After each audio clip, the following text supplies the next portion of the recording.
All right, welcome back to episode number 2 of Overrated, Underrated. We are joined once again by the Insta-famous, world-famous designer, Whitney Parkinson of Whitney Parkinson Design. Thank you again for joining us on this episode. Thank you for having me. Yeah.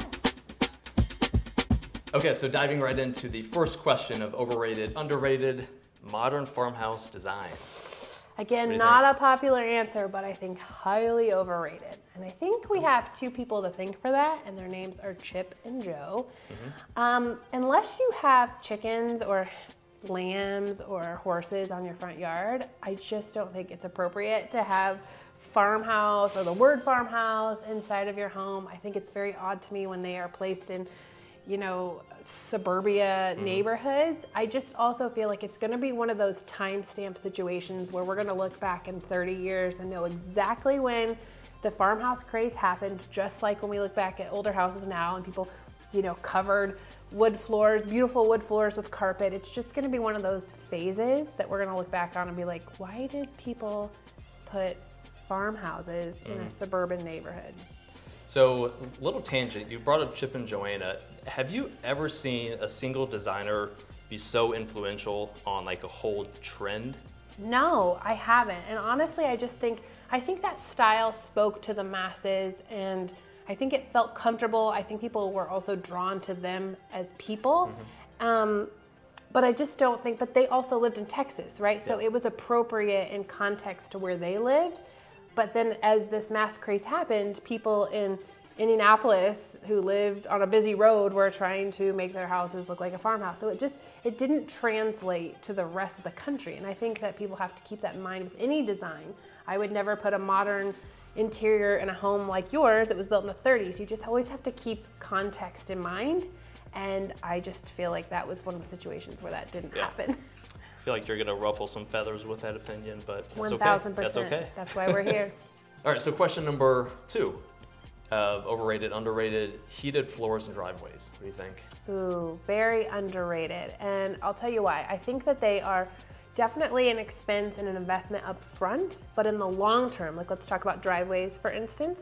In the long term, because we live in a cold environment, you're gonna have to store a plow, you're gonna have to pay for plowing services. If you don't have a plow, plowing can rip up a driveway, and so can snow. It can damage a driveway the longer it sits.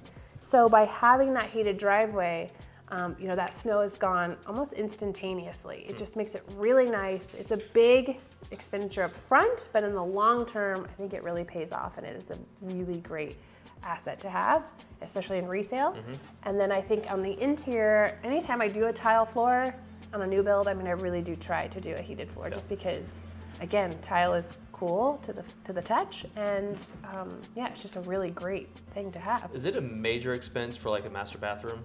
It's not major. I think it's a lot more affordable than I think people think it is. So, and I just don't think it's something people really keep in mind or think about in the process of things until maybe it's too late, and it has to be one of the first things that goes in.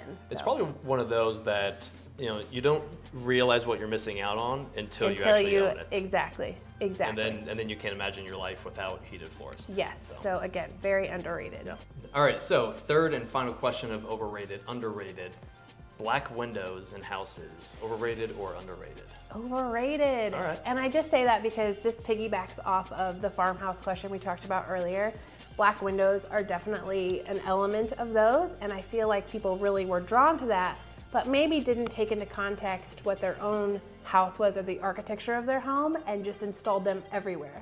And so you see houses now that it doesn't really feel appropriate. And I think people have just seen what they like on Pinterest or HGTV or Instagram, and just kind of not really paid attention to the cues of the architecture. And we talked about this a lot when renovating your home, that to me as a designer, the architecture is where I take all my cues.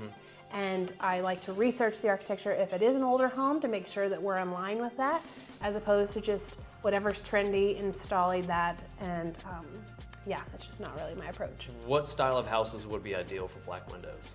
Well, I think for the farmhouse, I think that makes sense.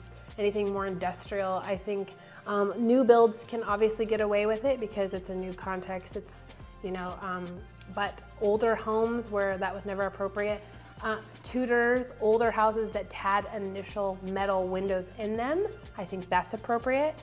So really just, again, paying attention to the architecture. But with your home being like a colonial, I would never install a black window in a colonial. So just, taking those cues from that as opposed to Pinterest or Instagram. Yeah. All right, so that concludes episode number 2 of Overrated, Underrated with the uber talented Whitney Parkinson of Whitney Parkinson Design. So stay tuned for episode number 3.